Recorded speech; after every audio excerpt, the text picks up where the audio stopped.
Okay, record on this computer. So we are recording.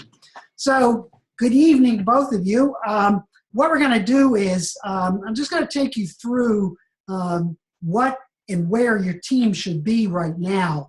I want to make sure now, since you do have your challenge statements, and I want you to test your challenge statements against material that I'm going to show you, but I still want to make sure that you're getting a sense of what you're doing, because the structure of this class is much different than probably what you're used to in other classes, etc. So it's not as traditional in relationship to the information. So one of the things is, as you're thinking about your challenge assumption, again, we're looking at the mental models that are really underlying your challenge. So you as an individual within a team, probably during the discussions, after you looked at all the scanning of material, probably you got a sense of what you want to do, and then within your team, you all came together with a particular statement. So what becomes very important about that statement, particularly as you begin to move into the iteration stage and then into the beginning of the prototyping stage, making sure you understand what your assumptions are individually and collectively, is very important. So I want to keep reiterating that myself, because again, as I said to you, that this course builds upon work that you did in 800 and in 845 in particular. So really, the question then is, as you begin to think about those assumptions, what shifts in thinking did you find difficult to let go to get to your challenge statement? And were you able to let go of what your assumptions about a school is all about? And what I'm talking about there is, I don't care if it's working with young children or middle school age kids or high school age kids or college kids, or working in a corporate environment in terms of HR development or whatever. So again, I really want to push you to really expand the possibilities of letting go whatever your assumptions are about schooling are now, particularly in light of all that material that you've been looking at. So again, linking it into the Puccio book, one of the things I want you to keep thinking about is when he talks about the creative process, is really that's what leads to change. And that you as a leader, if you think about when you read about Sharma, and Sharma was constantly talking about trying to find the source of who you are as a leader, and the way in which you do that is you begin to understand what you believe in as a leader, how you operate as a leader, and what are the results as a leader. And the more you think about that and connect it to the greater good, not to myself, the small s, but the larger self, that's really how we allow the possibilities for the future to come about. And so also what he says is in Puccio truly believes this, and so do I, even from all the years of experience that I've had working in leadership positions, that creativity to me is an extremely important component to that process, and that your ability to think that way and to get others to think that way really enhance the possibilities of you becoming what I'm going to say, the complete leader for the 21st century. So this idea of creative thinking and mastering those concepts that are related to creativity, I think are important. And the new buzzword, quite frankly, is design thinking. So it was interesting, one of your colleagues who works for Johnson & Johnson yesterday said she was taken aback in Johnson & Johnson by the fact that I guess a lot of the top management were just taking a 2-day seminar in design thinking. So again, this is going to be one of these buzzwords. You're going to hear more and more about it if you're in a K-12 environment, particularly as you look at STEAM and STEM development, the maker spaces and all those things, that at least now people are beginning to understand this need to think about creativity. And so as you're working towards your challenge, and as you think about how you work towards a challenge, again, what you're looking at is this idea of co-initiating. And really what you were attempting to do over the first 2 weeks is look at all that stuff I gave you. You know, the SACS material and all of those things, and then collectively try to look for kind of this co-sensing as you look at all this material, because where that's coming from is all this material that you did. Now, most of you did not have 802. I think you get 802 after this course. Generally, 802 would come before it. 802 deals with technology and leadership. But you've looked at videos, you looked at all this stuff. And so again, what I'm asking you to think about in a going forward, not in a going backward stage, but to think about this, what does this mean for the type of educational environments that we're going to need for children? And again, I'm looking at children because it's starting, you know, with the next generation and then generations after that, that's the essential question that you guys are really delving into as you look at this, which leads you then to what Charmer calls that co-presencing. So hopefully, you know, you're getting a sense of this even in this kind of crazy space that we have over 10 weeks, where again, you're full-time people working and you have family lives and all that other good stuff, but trying to get you at least within this space to begin to understand what co-presencing is and allowing the possibilities to emerge through your challenge statement. So for both of you, is that making sense to you? And any comments about that or any questions? Yes, that makes sense. Okay. So then, again, as we look at this process, you know, the overarching challenge that I'm giving to you guys is to say, okay, what do we need for schools to redesign, not reform, redesign them? And so again, when you got to listen to Sean as he, you know, thinks about creating the learning spaces, that these spaces from an architectural point of view are not just driven by bricks and mortar. They're driven by points of view of where we need to go and what does the analytics of physical space say upon the development of learning that's necessary for the 21st century.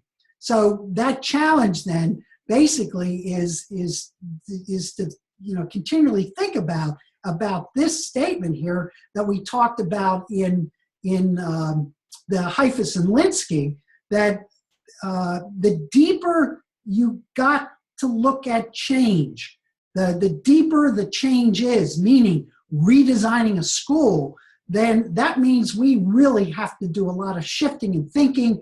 New learning is required. And what we know about this is that the more you push that within an organization, the greater danger it is for you as the person who's initiating it or the collective group that's initiating it.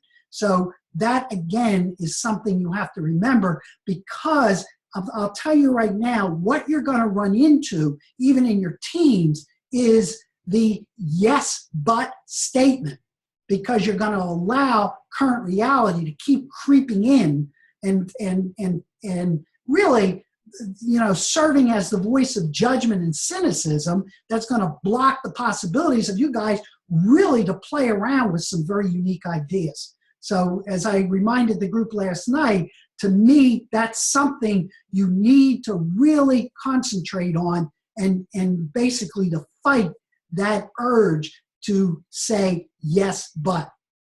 Okay? So I just want to keep looking at that. So again, your first task obviously was to go through this material, you know, so hopefully, you know, you're doing that, and you should continue to do it, because your challenge statement is going to go up against that knowledge work material. as you analyze it. Then the second stage is, okay, what are you guys thinking about it? What are you beginning to see? What's surprising you in that data?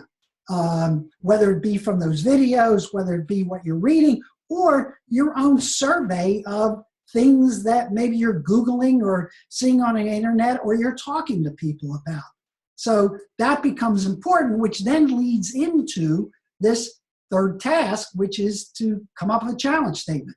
And that challenge statement, when you look at that IDEO talks about, that really, these challenges, then a good challenge statement basically is based on these types of ideas, that it guides the direction for finding opportunity. So when you look at your challenge statement, and you're going to see all the challenge statements from all the teams, the question you need to ask yourself and your team, does this allow for new possibilities and solutions to emerge around our statement?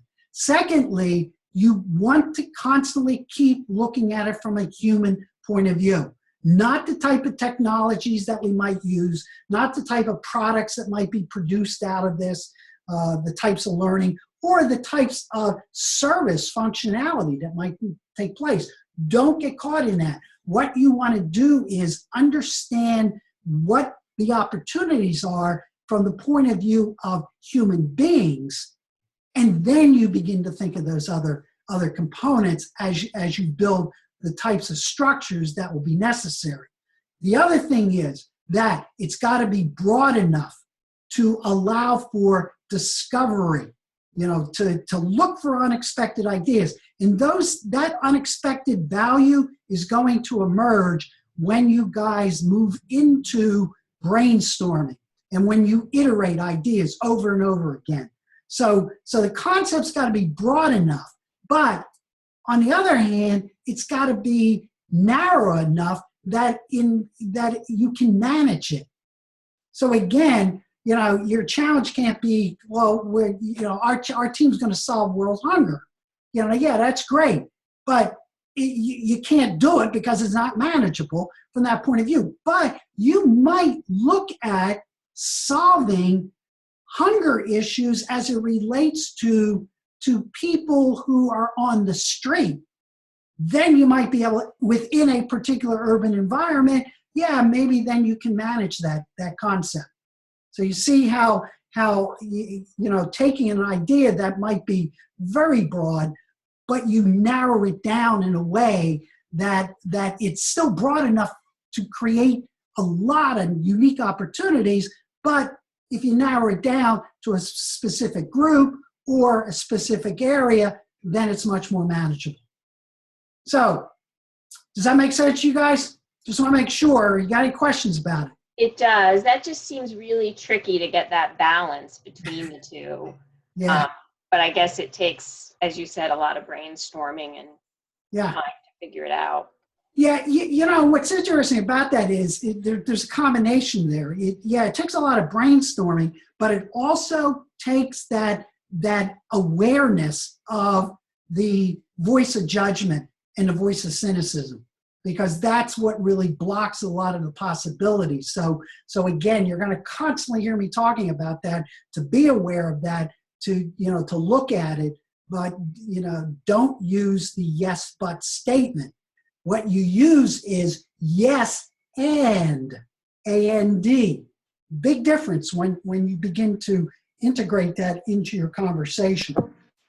Yeah, that really resonates with me. And when I was doing, I can't recall which reading that talked about the whole devil's advocate piece. And I thought, oh my goodness, I do that to play devil's advocate and, thinking that I'm grounding people or getting them to think through things when it really just squashes creativity. Excuse me. And so I was like, oh, wow, that is a creativity squasher. That's not, helping people focus. It's just having a voice of judgment. So that makes so much sense, that yes and instead of the yes but. So yeah. I'm really aware of that now. No, that's good. That honestly is good. I do the same thing. I always have to stop myself also. So. And I like that it's we're focusing on the human terms. So instead of thinking about all the things we're going to have, Yeah. and acquire. We're thinking about really developing and fostering relationships with the students, with the people around, the stakeholders, community members, and things like that. So there's buy-in and there's sustainability, and if there's longevity, instead of focusing on, the very quickly outdated technologies and things that only lasted so long. Yeah, and that's a very extremely important point, because when you look at the design of design, the structured design thinking, the very first thing you start out with is empathy. And so what empathy does is whatever. My boss is talking to me right now, so I have to answer her. So empathy. And what empathy is about is, again, going back to Sharma, is going down to you so that you can get in the shoes of other people. And that's, Right. and that's why I'm asking you to, all right, so if your challenge statement is strong enough, okay, take it out and share it with people. If you're in a classroom and you're talking to kids about it, share it with them, see what they say. That doesn't make sense. Talk to other teachers, talk to, some community members or family members, because that's how you begin to, focus on what does it mean to me as a human being. Okay? Right. Okay, good. So what I'm going to do is just show these quickly. So this was team ones. Any of you guys, this is team ones. So I'm just going to throw them up here. I'm going to put them all up. So these all come out of the 9-10 class. So all of these, to one extent, are beginning to look at structures within K-12 or higher education. The second one is to really deal with working with a sense of emotion around passion and strengths, and tying it into innovative and creativity. So the idea, and I said to them last night, is that when I look at that word personalized open campus environment, well, what does that do for you in kind of rethinking the relationship of the learning environment to the broader community? What, are you just thinking about kids, or are you thinking about intergenerational learning? What are the possibilities that might emerge from that use of the word personalized open campus environment? And then when you look at the first one in team one, so if you're going to cultivate an environment, of adaptive mindfulness and self-exploration, well, and community practice, well, how do those things then begin to drive a different way of thinking about K-12 learners? So for example, would you then not look at grade levels at all, obliterate the concept of grade levels, and then how would these ideas of mindfulness, self-exploration, and community practice change groupings of human beings within that organization?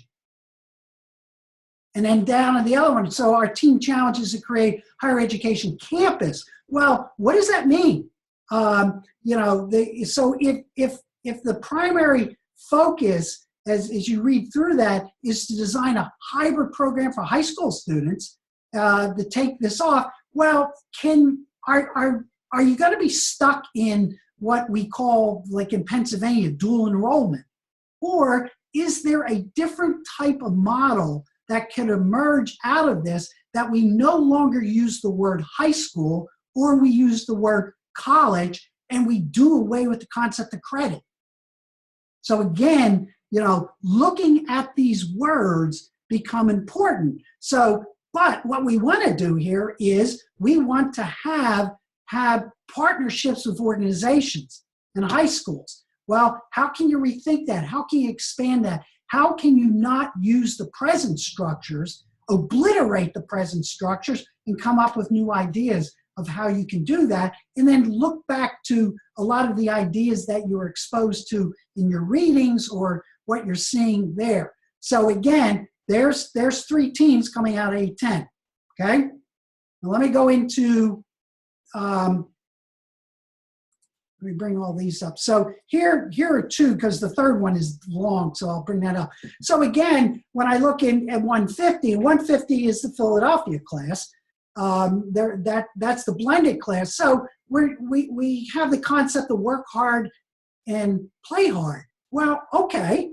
So what's the relationship of that to the concept of wellness and stressors? So what does that mean? What then does this space look like in order to allow a person to discover their selfhood? You know, what does that mean? And what does that mean to learning in the future, given the materials that you've been reading about and thinking particularly of Otto Scharmer's divides? How does that begin to play out?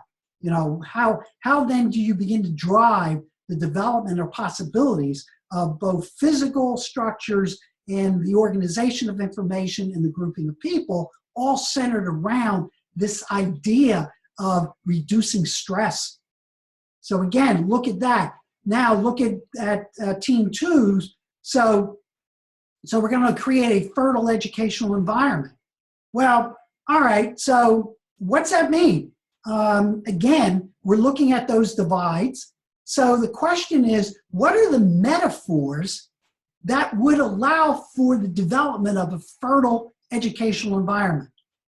So as I said to them last night, you know, one of the things I talk about is that if we change the metaphor of a school, regardless of what grade level or age level you're thinking about a school, what if we use the metaphor of a school as a seed bed and kids as seeds? How does that change that? And a teacher no longer is, you know, a dispenser of information, but a teacher then nurtures the development of the seed. What does that do? So you see how that now begins to get the team to, you know, look at its words and look at what the possibility of the words do for the future. And let me just show you the last one, then we can talk about some of these. So what they did, and again, I want them to, you know, work on this just a little bit, because what they're saying is we're going to engage student learning in various types of environments, which is kind of interesting, so that they have technical capacity, moral reasoning. Again, looking at the human element of that. What does that mean? Adaptive learning through tomorrow's challenges. Okay, so define adaptive learning. What does that begin to look like? How do you begin to visualize that in relationship to the types of spaces that might emerge out of that? So again, you know, it's interesting when you look at the way in which they stated the 21st century, we're almost a quarter way through. So again, as you begin to look at that, and the word that keeps popping up is this idea of a moral compass. So again, what is a moral compass? Does the moral compass then relate to our relationship to nature, our relationship to others, our relationship to technology, our relationship to self, using the divide structure? So again, here are what the challenges are being posed for by the teams. So I'm going to stop there and just see if you guys have any questions about, because obviously your teams are there, you know, about what I've said about these. Then I can go back in slides if you want me to do that. No, I don't have any questions.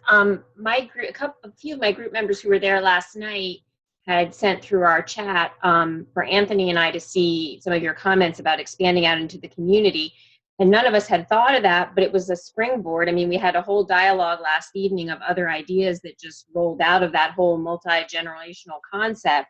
So just centering in on that one piece of it really kind of set the ball rolling for some other ideas. So I appreciate that feedback, but it was just interesting that we weren't thinking of it in those terms, but being part of the community versus just those high school students makes a lot of sense. Okay. And you know, and the reason I'm just giving all of you feedback this way is because that's why you need to give this out to other people to say, hey, you know, I'm in this crazy class and you know, we're exploring these ideas of design thinking and you know, reinventing schools or whatever you want to call it. But give me some feedback on this, because the more feedback you get from people, then it spurs on other ways of looking at things. Because you know where I'm going to come from, because you know, my purpose, quite frankly, is to keep you in a divergent framework as much as I can. And remember, divergent thinking is highly nonlinear. It's not, okay, so now we make this, and you know, if you've been following Puccio and looking at the skills related to divergent versus the skills, well, it's not versus, but you know, compared to convergent thinking, that blend is extremely important. But I'm going to keep you mostly, you know, on convergent or divergent right now, because the tendency is not most of you, all of you work in very convergent organizations. So your tendency is going to be to download that a lot into this. So the more I can get you to think about that, yeah, that I think will help you greatly. Okay? Heather, are you fine with this?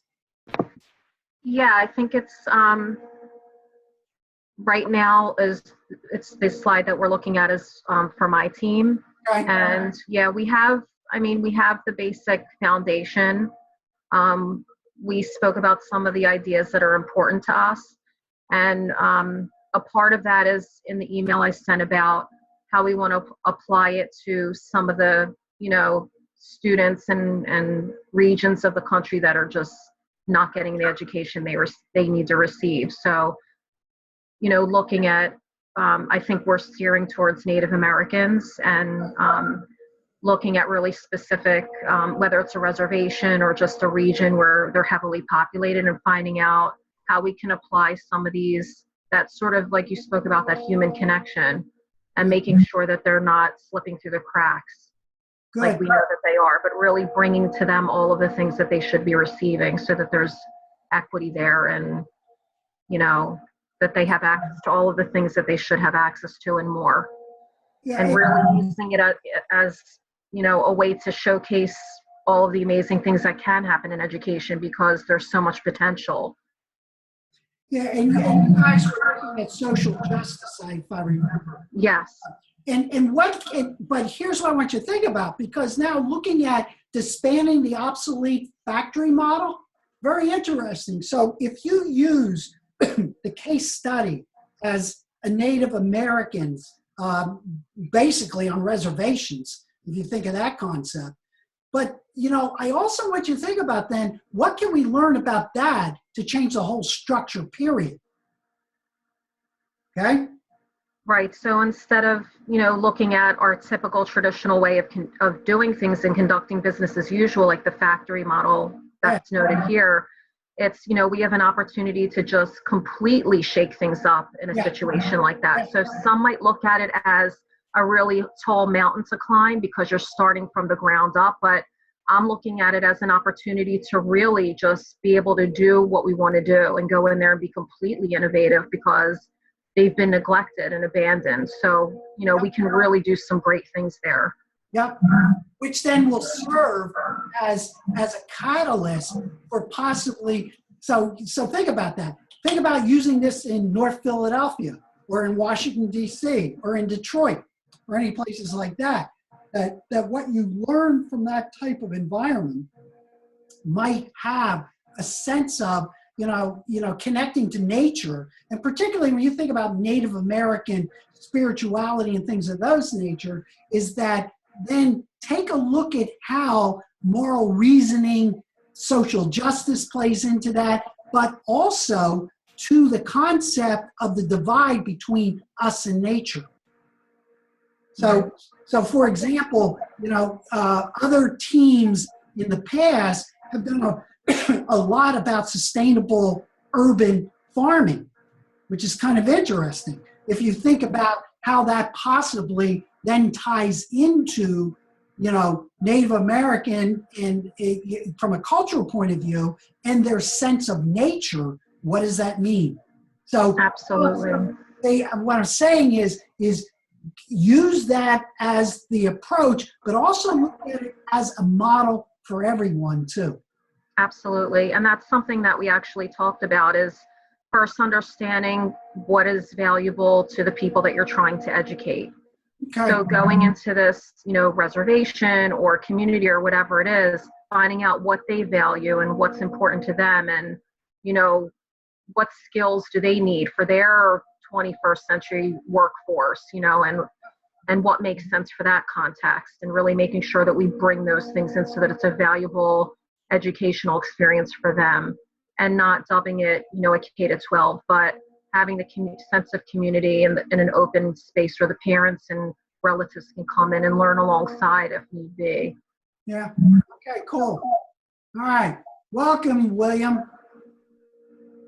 So that's, So, Dr. Gould, if I could just interrupt for a second. If I'm hearing correctly what you were just dialoguing with Heather about, so as we're doing this design, we should really think about it being transferable and how it could be used across different areas, is what you're saying. That's part of our focus. Yeah, well, what it should be is that what can others learn from it? So think about it from that point of view. Okay? Okay, thank you. Yeah, so again, that's what I'm talking about. All right, what are the underlying assumptions that are driving your design, even though it is, specific to the group that you're looking at? So the question is, how does it become transferable? And not necessarily exactly the way in which your model looks like, but what are the assumptions that can be transferable to other people that will allow them to come up with whatever design's important for them, but still having the underlying function of what drove your design. See, what happens so many times, as a former superintendent, I'd always laugh about the fact that, the boards, that I used to work with would go out to all these, board conferences and stuff like that. They'd see what other school districts are doing and the results that they were getting. And then they would come back and they'd say, okay, we're going to implement this in our school, whether it be a reading program or a math program, whatever it might be. But by and large, when you do that, generally within a year or so, it dissipates, because you can't take a functioning model and implant it into another functioning organization, because if it doesn't take in, and that's why the human side of this is very important, if it doesn't take in an understanding of the assumptions that drive the structure, then it never works. And the other question you have to ask yourself is, do assumptions transfer in whole to other groups? And I'll tell you right now, the answer is no, because they then will interpret and play with those assumptions to make them meaningful for whatever their organization is. So I hope that makes sense to you, what I'm getting at. Yes, it does. Thank you. Okay, good. All right, so what I want you to do, and you can download these slides. I have them up and I've updated the slides today. They include all the teams. So again, you have this in your challenge work, and I'm just going to throw these up real quick. We're not going through all these, and I don't want to do that. But as you look at this, and again, I have updated versions in that folder under the KnowledgeWorks folder, the latest ones they have. But these, I think, are kind of interesting, that as you think about these disruptors, and what I find interesting about shareable cities, and I'm going to get this up to you guys hopefully this week or next week. 2 days ago in the Wall Street Journal, they had a whole section on the future of cities, which is kind of interesting, because what they were talking about, to one extent, is some of these ideas about shareable, cities and what you're reading there in relationship to these ideas. So I also want you now to look at these concepts that are fairly well researched, because KnowledgeWorks, I really put a lot of validity into their research and what they come up with, along with places like the Brookings Institute, etc. There's a lot of interesting data there that these are things, this concept of high fidelity living. So if you think about high fidelity living and you're thinking about Native Americans, it's kind of interesting. How does that play out there? Or the idea of democratized startups, new open social and financial infrastructures. Now, around the world, you see that. Where is it in India? Those community banks that emerge that are totally different and help very poor people and don't use the traditional paybacks that we've seen in the past. This idea of entrepreneurship, startups, all of these things. Well, when you look at these concepts, these are concepts that are going to drive the broader society that your kids are going to be living in. So I want you to look at your present structure or your statement and then kind of within your teams play around with these as it relates to them. And then I want you to look at, and let me let all these come up real quick, then I want you to look at the trends that this is back 5 years ago, or not 5 years, 4 years ago, and the new trends I've given you is that okay, here are the things that they're seeing that are going to really impact the future of learning. So look at that first red one at the top where it says learners and their families will create individualized learning playlists. Think about that, reflecting their practical interests and goals and values. Schools will take on many types of forms, different types of forms. So again, when I say to you to think about, when I get comments about your school being intergenerational, your school not being linked in a traditional model of school, but integrated into community, well, okay, sometimes it will be a very self-organizing environment. The other thing that I think is important for you to look at is the idea of the educator jobs will diversify, and then at the same time that you're going to see this concept of learning agents begin to emerge. If you think about Khan Academy, or you think about the emergence of MOOCs and the development of MOOCs over time, how do these things play out? And then look at the geographic and the virtual communities that are emerging all over the place. So I want you now to look at what they're saying is in terms of the educational trends that they see, and particularly that idea of diverse forms of credentials. So those of you who are in higher ed, this concept of a degree might become less of an issue as we move down the road, as opposed to the idea of credentials, certificates, and badges and things of those nature. So I want you to test your concept right now over the next week or so as you begin to move into the idea of brainstorming and iterating possibilities. Kind of, give yourself a chance to look at these things in relationship to your your particular challenge that you're looking at. And then what they've done for you, and I'm not going through all these, but then they categorize, okay, here's what they're seeing learners are going to be. So look at that third one, seek out and work with mentors, peer learning groups, digital and human learning agents to support and further their learning experiences. So, okay, how does that play into that? Well, if you think about creating something in relationship to Native American, learning communities, well, one of the bigger issues you're dealing with there is now you do have to look at technology, because what's the access to the ability to get into these digital learning agents if they become important? So something to think about. Again, demonstrate mastery of core knowledge and essential skills. That's not going to go away.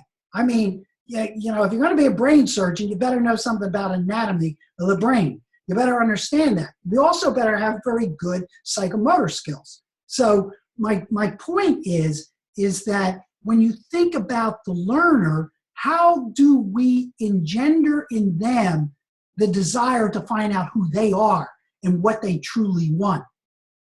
So look at your concept, look at this idea of learning agent. Again, how does the role of the traditional teacher change in this? So here's some of the concepts that they're talking about as you begin to think about, the relationship of people within your environment. But I also told you, you need to kind of keep in your mind, what's the system of work within this environment? And again, the system of work is, what do people do? What do the adults do? What are kids doing, etc. So there's some things, to look at. And then this idea of the learning ecosystem really ties into the physical space, and other types of relationships. So if you look at that first one, support the development of public-private partnerships, social innovation that expand an array of resources. So instead of, what our present Secretary of Education about school choice, well, this takes choice to a whole different level if you think about it. And it's probably the type of choice that maybe we do want to look at, but not in the sense of a business model, but in a sense of, go back to the group that's working with social justice, how do we have social justice and equal access for all human beings? So again, think about how your learning ecosystem is going to function, as you play around with these ideas. So with this information, and again, you got it all. I mean, download the slides and you'll have this stuff. So I'd really like you to think about, what does this do now with this new information I'm throwing at you, and what you're looking at, particularly with the Astro Teller, video, and some of those videos I've given you. Okay, how robust is your challenge? So that's what I'm asking you to look at. So any comments, questions right now? Or thoughts?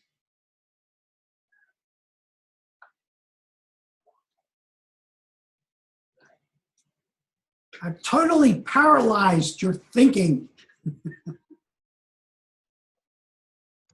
Well, there's so many possibilities. I guess I am a bit overwhelmed as I'm trying to process the logistics of it. And maybe I'm doing the yes, but, and I need to just open up to the idea. I mean, that whole concept of, the badges and things that you were talking about, certificates versus the training. And, of course, in my head, I keep thinking about all of our traditional testing, and that's going to be such a huge shift in paradigm for people to get away from, which I know we all disagree with all that standardized testing that we're doing, but it's such a big jump. And how do we get there? Those are the kinds of things I'm thinking about that I guess we need to talk about in our models. Yeah, and the other question is language. So we talk about, testing. Well, yeah, aren't we really trying to see how we can create a feedback loop in order to have a person begin to understand how they're applying information? And so, so the levels, it might be, well, can you recall information? So you use these, automated tests that gives you a format to say, I know certain types of information. But then you begin to move into, assessments such as the development of portfolios, both individual and group portfolios. So what I'm saying to you is, look at the language. Don't, assessment is very important for anybody, because all it does is give you feedback on your performance, and you want to know that. And so there's nothing wrong with that. So you're right. It's how we begin to reshape the language that we use. Because remember, go back to Sengi when he talks about mental models. What mental models are the assumptions, and those assumptions are linked to language. And so the question, that's why I said to you, is that you need to concentrate and expand the metaphors that underlie the language that we use. And that's really what design thinking gets you into. That's what generative conversation gets you into. As long as you get rid of or are aware of voice of judgment, voice of cynicism, voice of fear, which are all part of the downloading process. So I don't know if that helped you to kind of calm it down. It did, yes, thank you. That whole idea of reshaping the language and back to the mental models, that makes a lot of sense. Yeah. Because like you said, assessment still is very important. Yeah. It's just the way that we go about doing it is what matters. Yeah, I mean, you want feedback on how well your doctor's doing, don't you? So, but what are those feedbacks? And generally a feedback is a performance indicator. He has very good, quote, bedside manners, or, yeah, what he prescribed, I do feel better, or he talked to me and he really explained, or she really explained to me what was going on. So, that's important. It's not this like, okay, we're going to get rid of all understanding or having expertise in a particular area. But the problem is, and I think I said this last night, is that our curriculum design right now in schools, so if you look at mathematics and you look at science, et cetera, many times it's designed to create scientists and mathematicians. The problem is the majority of people are not going to be mathematicians or scientists, but the majority of people need to be scientifically and mathematically literate to deal with the complex issues that they're going to be faced with, whether it be nanotechnology or issues around climate or bioengineering, which will tie into ethical and social justice issues. So that's my point. The question is what's the difference between career development versus human development to navigate the complexity of the environment you're living in?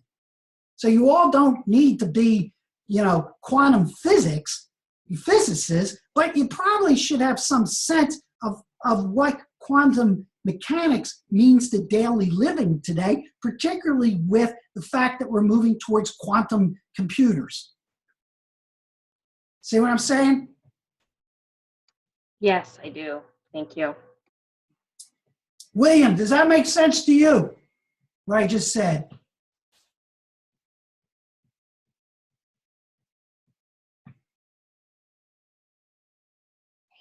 Or Heather, does that make sense to you?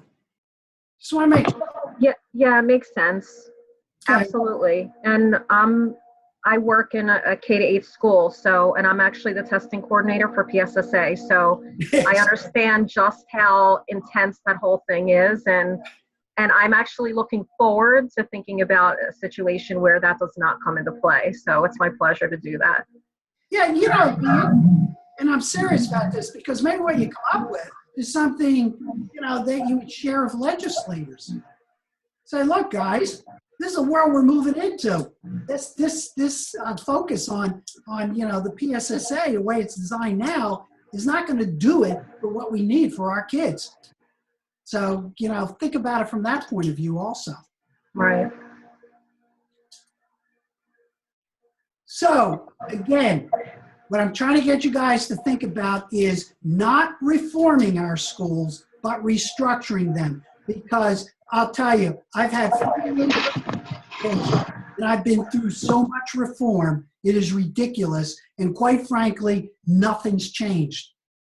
I mean, and I've said this to you guys before. Teacher contract's the same, the day's the same, the schedule's the same. You might see differences with some technology, but even with technology, we kind of co-opted technology to fit the structure instead of allowing the technology, because of the flow of information that technology creates, to change the structure. Because we're all locked into those old patterns of thinking. And I think I've talked to you guys before about where they come from, and they come back from the 17th century. We have 300 years of this. So again, these are things I want your team to think about. So what are the new patterns of relationships in people? What are these organizational structures? So think about what Sean talked about, what an architect does. How do we rethink the process of teaching and learning, particularly with the advent of the neurosciences? I mean, we're learning more and more about truly how the brain processes information, not from the old model of right and left brain. You know, that was the beginning of it back in the 70s.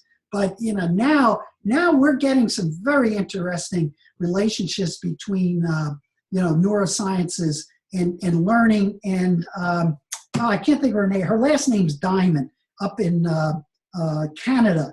And I'll get some of that information out to you guys, where she's doing a lot of work into the neurosciences and executive thinking at the elementary level. Some really neat stuff coming out of there. So I'll make sure I get that for you. New forms of assessment, you know, student teachers engage in fewer separate classes. You know, how do we begin to look at the integration across curricular? You know, what about, you know, how does the learning have to take place for everyone within the system? And really, the concept of time has to be rethought. You know, the idea of what, 900 and 990 hours in the state of Pennsylvania is just an insane concept from the past. It doesn't make sense anymore. Seat time, I mean, it's in the regs, it's there. And if you're in Jersey, I think it's the same thing. Delaware, no matter where you are, we're still stuck in the concept of seat time. So again, some of the things I really want you to think about. And then I want you to go back again to, and that should be ACOF, I forgot to change it. That should be FF, not DD. Russell Akoff. So if you go back to his book, you know, Learning Right Side Up, this is very important for your team to really latch on to. So what I want you to do is, your design that you're coming up with, I want you to think about it as it would replace the existing system right now, if you're able to do it. Because that's how you're going to overcome the yes but concept. That this 10 weeks is designed to allow yourselves to be free of all the constraints of current reality. But again, in your final project, though, I do want you to talk about the current reality in terms of implementation strategies. What would be the strategies that you would have to do to implement this model? But to get there, I want you to free yourselves up of the constraints of your present reality. And that's why I'm asking you to keep a journal. I want you to really talk about that in terms of yourself, how difficult that is for you to do, and why is it difficult to do in light of the stuff that I'm throwing out there, in light of Dan Pink, in light of you know, the personas that I'm giving you that. So I'm going to really keep reminding you to kind of let yourself feel a certain freedom in this course. You don't have to worry about academic rigor or any of these things of writing or anything. I want you to have a free, divergent environment to play around in. And then allow yourself to interact with that and see how it's playing out in your head. Because I think from a leadership point of view, it's going to help you to learn a lot about your source of who you are as a leader and the type of results you might get if you free yourself up to do this. Does that make sense, you know, to all three of you? Yes. Yes, it does. So again, and those of you who will watch this, you know, the recorded version, I want you to do the same thing, you know, because to me, this is a unique opportunity for you to at least be in a controlled space. And what I mean, controlled free space that is encouraging you to come up with the wildest possibilities that you can. And you'll see that when we get into, you know, when we talk about brainstorming. So really then, you know, once the challenge then is developed, what you're going to do now is you're going to start moving towards this real sense of co-creating through prototyping. And whether you're in the virtual environment, which is the 9-10 class, and I'll share examples with you, you're going to learn how to do that. And I will tell you that the one thing that I've learned from students in the virtual environment, the more you use pictures to express your ideas, you're going to find yourselves really coming up with some really unique ideas through the types of pictures you pick out from doing Google searches and things like that to represent this. And then those of you who are in the 150 class, you will be thinking with your hands, you know, on our Friday evening thing, where you're going to be playing with manipulatives to build out what this might look like for you. So again, the two approaches are very valid. You know, we're learning a lot about creating in the virtual world, etc., and that this co-evolving. And I want you to understand something. And let me see. Yeah, good. That what you're going to create is not. You're not doing this for me, because what's going to happen is I'm going to post a lot of these on Otto Scharmer's new presencing website under my prototyping area that I've created there, where I'm sharing these projects with people from all around the world. So someday you might get someone, you know, calling you and say, hey, you know, that's kind of an interesting model that you're doing with you know, Native Americans. I wonder how it worked here in China. So I want your team to seriously think about the fact that this isn't some academic exercise I'm trying to get you guys to go through. I'm really trying to get you to create a product that we're going to put out there on the world stage. So I don't want to put any pressure on you, but I also want you to realize that this is not some, you know, academic environment that's playing around with some pie in the sky stuff. Yeah, I want you to be out there to force creative thinking, but I also want you to realize that it's going to be shared with people from, you know, other areas around the world. So I think that's important. Now, that doesn't mean, I'm not putting, oh, it's got to be really good, great. No, what it means is you're going to create what your team creates. So I'm not, you know, putting it out there to say, you know, it's got to be cream of the crop, because if you've been reading Tim Brown's book and you've been looking at those ideas of the personas, you know, that's not what the end product of this is. The end product is that you're creating some type of innovative ecosystem that might be very sustainable for our kids in the future. Okay?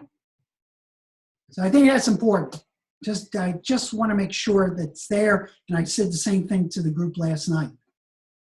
So let me see. So your prototype development is going to be this, and we're not there yet, but I just want to kind of give you the advanced organizer. So really what you're looking at here is basically this, is using the iceberg again. So you're asking, so what are these assumptions that underlie your change? You know, how do these assumptions then create those structures? And those structures are the physical spaces, the design of the flow of information, the system of work.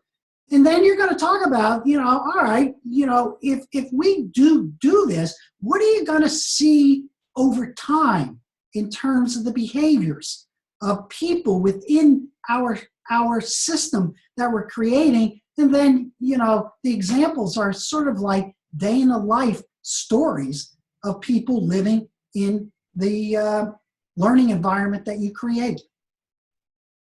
So that's what your team's moving towards. So I want you, you know, to use that handbook I've given you. You know, it outlines where you should be, you know, with this by weeks. And then again, this is another visualization so that you have a sense of what this is all about. So I think that's it. Yes, it is. So I'm going to stop the share and just open it up, that if you have questions or, you know, any comments about what I've given you. And then those of you who watch this, obviously, if you have any comments or anything, you know, please feel free to text me or email me, or, you know, in your teams, talk about it. So any last thoughts or questions or, you know, whatever? Hi, can you hear me? Yes, I can. Yes, I'm currently driving the kids to school at the moment, but I agree with you wholeheartedly in terms of looking at the education organization and just realizing that what we do in schools and how people learn is out of sync. I remember 10 years ago in undergrad, majoring in psychology, and just realizing when we look at the research that the times of the day when our brains are most active, we're not actually learning in the classroom, which is really a pity that even after all this research has been put out in the field of cognitive psychology, that schools still haven't taken it on board. So I think something that we really have to consider going forward if we want to improve the quality of education. Yeah, totally agree with you that we have so much research, but again, it goes back to the fact that we are stuck in those patterns of behavior that we all have experienced in the past because we're products of that system. We've all gone through that system. It's hard for us to break out of it.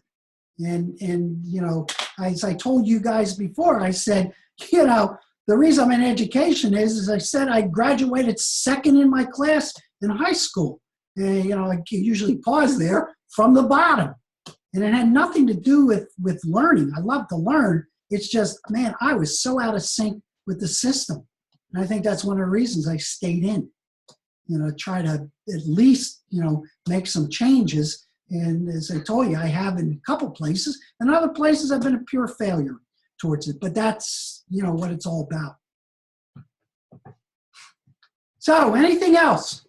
Well, no, just to kind of piggyback what William said, and you're talking about the reform versus the restructuring. I mean, that's so true that all these reforms come in and out in education where we try to Band-Aid things, I guess, without really looking at this overall archaic structure in which we reside that is, as William was just talking about, that is part of the problem.